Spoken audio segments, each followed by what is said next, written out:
ಆದಿ, ನೀನೇನು ಬರೋದು ಬೇಡ. ನೀನು ನನಗೆ ಲೊಕೇಶನ್ ಕಳಿಸು, ನಾವೇ ಹೋಗ್ತೀವಿ. ಅಮ್ಮು, ನೀನು ಯಾಕೆ ಹೋಗಬೇಕು?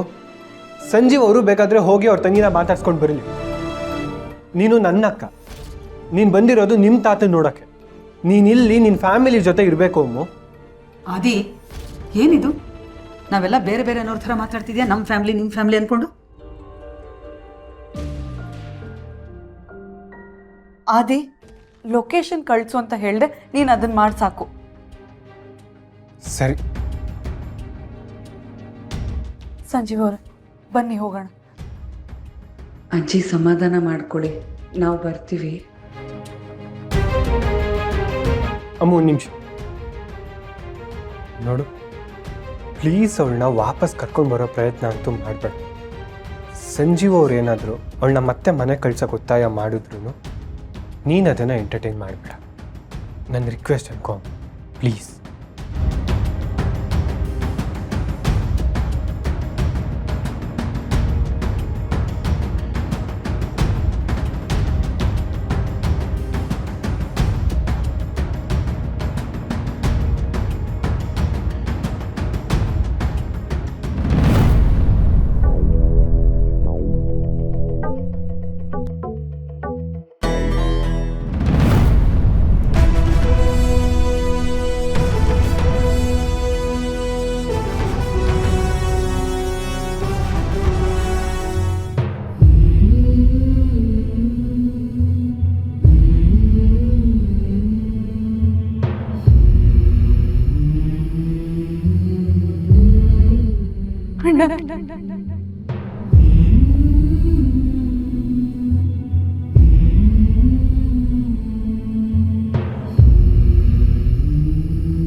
ಅಣ್ಣ ಅವನೊಬ್ಬ ಇದ್ದಾನೆ ಅನ್ನೋದನ್ನ ಮರ್ಸ್ಬಿಟ್ಟಿಯಲ್ಲಕ್ಕೆ.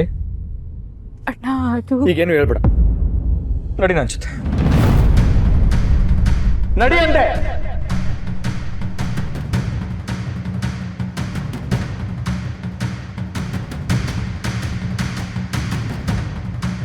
ಏನ್ ನೋಡ್ತಿದ್ಯಲ್ಲಕ್ಕೆ? ಇಲ್ಲ ಅಣ್ಣ, ನಾನು ಆ ಮನೆಗೆ ಬರಲ್ಲ.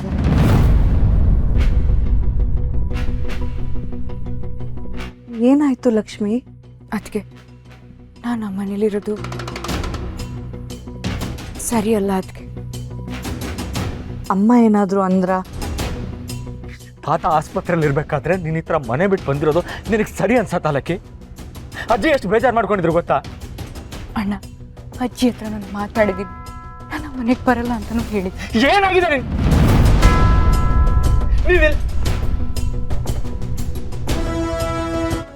ಇಲ್ಲಿರಕ್ಕ? ಊರಿಂದ ಇಲ್ಲಿ ಕಳಿಸಿದ್ದು ನನ್ನ ತಂಗಿನ ಈ ಸ್ಥಿತಿಲಿ ನೋಡಕ್ಕ. ನಾನು ಅಲ್ಲಿಂದ ಬಂದಿರೋದು.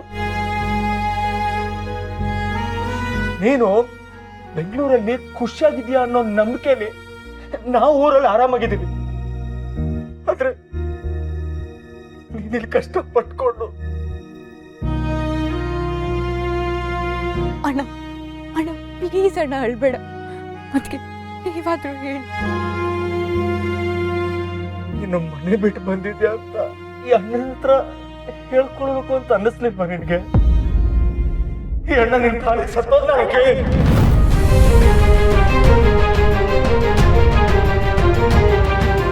ಪ್ಲೀಸ್ ಅಣ್ಣ, ಹಾಗೆಲ್ಲ ಮಾತಾಡ್ಬೇಡ್ವೋ.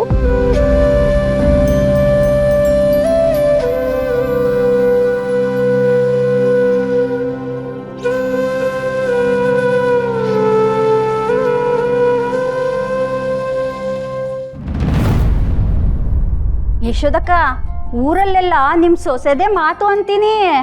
ಯಾರ ಬಾಯಲ್ಲಿ ಕೇಳು, ಯಶೋದಕ್ಕನ್ ಸೊಸೆ, ಸಂಜೀವನ್ ಹೆಂಡತಿ ಅನ್ನೋದೇ ಇದೆ ಮಾತು. ಆದ್ರೂ ದೊಡ್ಡ ಮನೆ ಗುಣ ಅಂದ್ರೆ ಸುಮ್ಮನೆ ಅಲ್ಲ. ಅಲ್ಲ, ಅಷ್ಟು ಬೆಲೆ ಬಾಳೋ ಒಡವೆನ ಕೊಡಕ್ ಬಂದ್ಲಲ್ಲ ಯಶೋದಕ್ಕ ನಿನ್ ಸೊಸೆ. ಮನೆ ಮರ್ಯಾದೆ ಅಂತ ಬಂದ್ರೆ ನಾನು ಹೆಂಗೋ ನಮ್ಮನೆ ಸೊಸೆನೂ ಹಂಗೆ.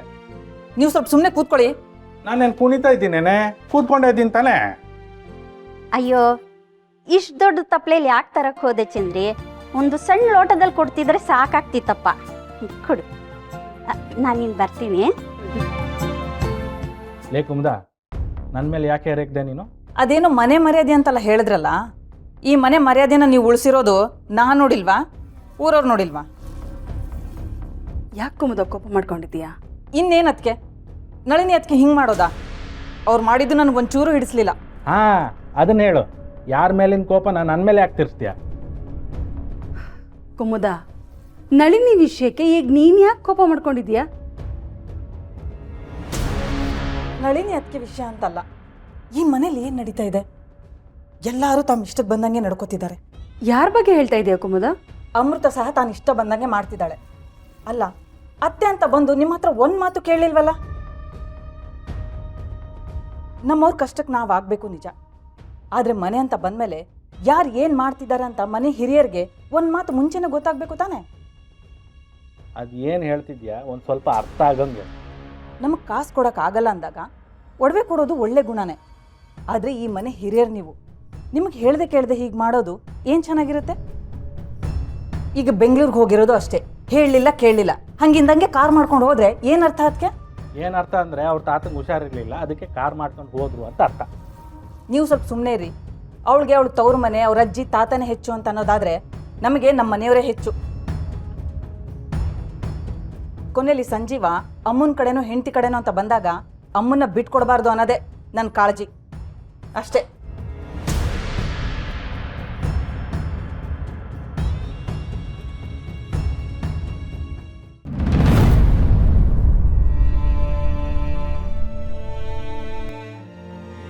ಲಕ್ಕಿ, ಎಂಥ ಪರಿಸ್ಥಿತಿ ಬಂದರೂ ನಿಂತು ಧೈರ್ಯವಾಗಿ ಎದುರಿಸೋ ಹುಡುಗಿ ನೀನು.